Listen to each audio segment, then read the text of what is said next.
Hello friends, welcome back to Tutorial Tuesdays. If you haven't guessed what today's is already, it is, drumroll please, bound angle pose or Baddha Konasana or Cobbler's pose. We have so many different pose names for a lot of these in yoga. This pose is often used as a meditative posture as it helps increase focus and attention. We ground down through the sit bones. We lift up through the spine. It helps decompress the lower back, opening up the groins so you know this is an intense hip release. I meant to say emotional release. It is an intense hip release as well, but as we all know, we store a lot of emotions in our hips, and that's why we're talking about hip opening postures for this month of March. This pose helps to stretch the inner groins, the thighs, and the hip flexors. And as the hip flexors and the hips open, we find more length and decompression in the lower back, in the spine. So as we sit in this posture for a little bit, a lot of times this pose we will hold for 30 seconds, a minute. It'll be in the beginning of a class, at the end of a class. It's great anywhere.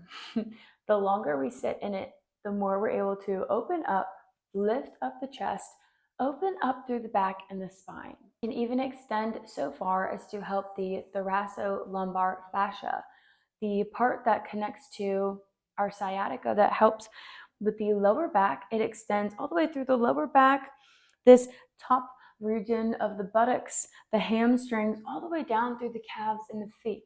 So really hanging out in this posture, if you're watching TV, if you're reading a book, even if you're sitting here scrolling on your phone, sitting with your feet pressed together, your knees wide open, spine elongated, this can help you with lower back pain, help alleviate some of that chronic lower back pain, and just help open up the lower parts of the body, especially if we work at a desk all day.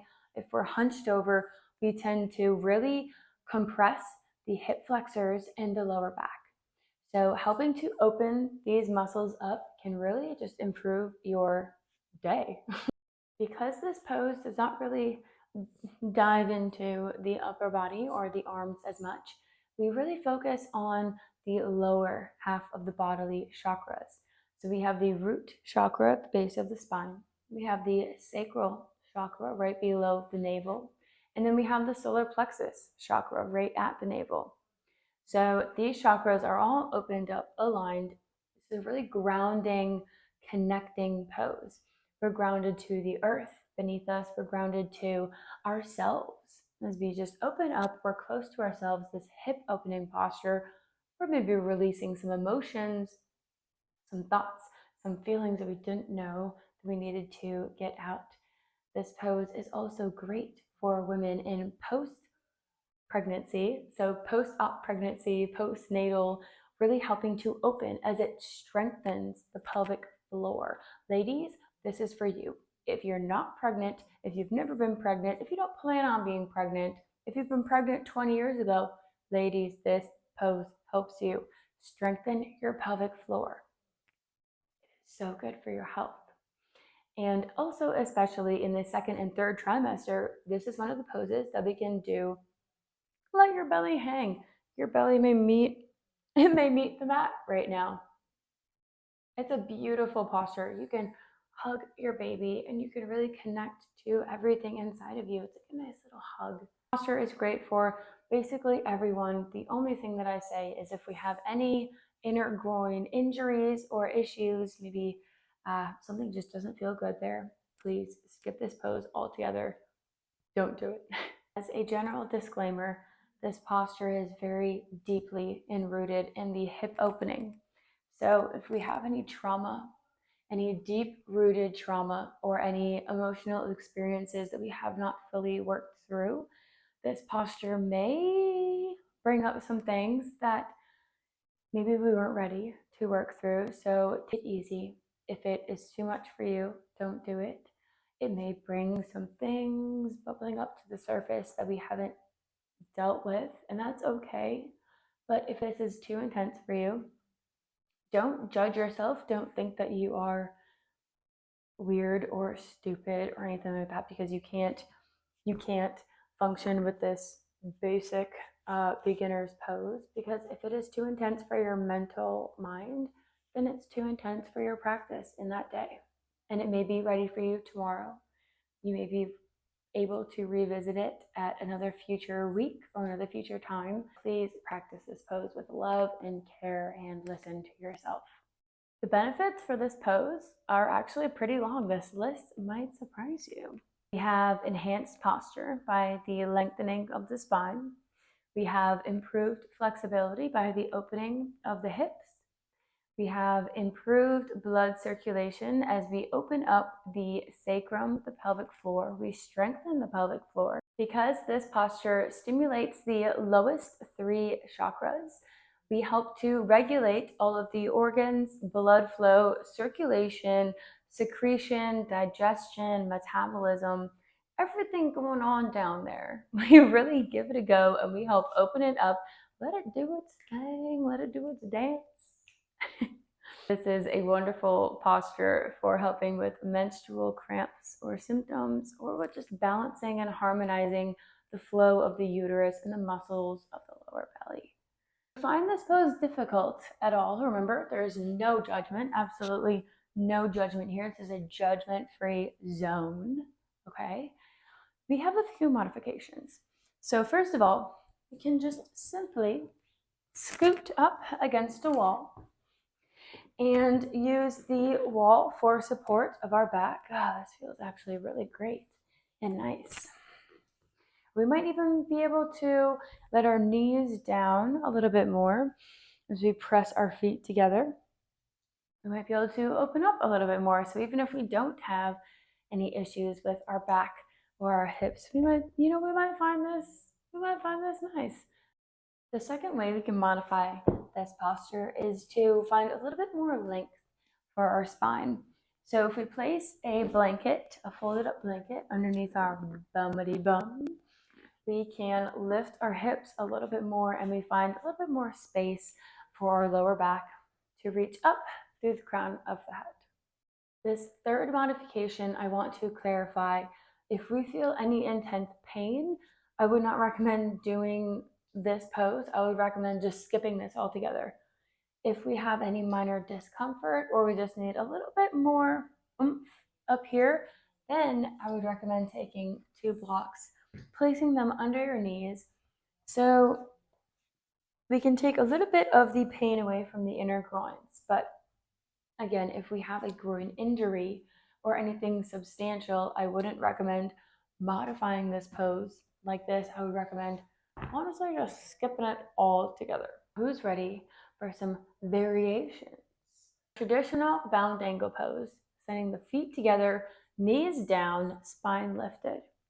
If we're comfortable here, we can walk the fingertips out and forward fold. But keeping in mind, we want a nice length in the spine. So when we're forward folding, we can always play with the angle of the feet, closer or further away. This will look different and feel different in every single body. So make sure that you find what feels comfortable to you. When we forward fold, we want to lift up from the chest first. Big inhale. And on the exhale is where you start to send the chest forward. Now, we want to keep a nice long spine. We want to lift the chest. We don't want to round. So if we are here in our normal bound angle and we can go a little bit forward in our regular bound angle, maybe this is where we stop. The second that we want to really force ourselves and kind of round our spine to get just a little bit closer, that's where we stop. That's where we pull back just a tish bit and we just wait. We practice our patience. We practice our consistent practice, and we will get further if we need to go further. I want to keep a nice long spine in this beautiful forward bend. We can also take a half forward bend, like a half butterfly. So extending one leg, we want to make sure that this foot is flexed. Then we can creep the fingertips forward, maybe coming down onto our forearms. Or extending out with our fingertips. Have our traditional butterfly legs. So as we're wrapping our peace fingers around our big toes. We're pulling our chest forward. We're using this opposition to pull our chest and lift it up as we reach forward. And then we start to open up the knees here. This really opens up the groins. I remember this from my dance class. We used to always use these to open up the legs. And for our two twists and revolves, I would recommend personally to send your feet out a little bit more in front, even if you're super flexible in your inner groins and your legs as I am. Take your feet out just a little bit. Push that ego aside. Take your feet out in front. And then we can reach one arm up. We can revolve, side bend. Get behind. We can take a twist. And I encourage you to feel the difference between putting your legs out, your feet out, and pulling them in. See how that makes a difference in your body. Maybe it feels better to keep your feet in closer to your center. For me, it feels better to keep them out. We can play with that. I have one of my favorite variations of bound angle pose. We have balancing bound angle. So we start to shift our weight back, rocking back onto that little spot on the sit bones, still pressing the feet together, and we lift. Now we can either still take our fingers around the big toes, or we can wrap our hands around the feet and just lift, maybe lifting the feet up high, still just opening through the groins, pulling the feet into the chest, kind of getting as close as you can. Still thinking of sending the chest forward, breathing through. It's a nice balance of bound angle pose as well, but I like to do this one, sending the hips up. So we take the hands behind, fingertips point towards the feet. We press through the soles of the feet. So hard. Use the opposition. Press the feet. Inhale. And exhale. Lift the hips. So we're pressing through the hands and the feet. We're balancing on the feet. This is such an intense inner groin stretch. Thank you for joining me on this week's Tutorial Tuesday, where we explore a very common hip opening posture, open to all levels, but it is classified as beginner. I hope maybe we were able to figure out what felt the best to us in our unique and beautiful bodies, variations, modifications, anything that makes us feel just a tish bit more comfortable. Hope to see you on next week's tutorial. Let me know down below what poses you would like to see, if you have any suggestions, and I hope to meet you on the mat very soon, my friend.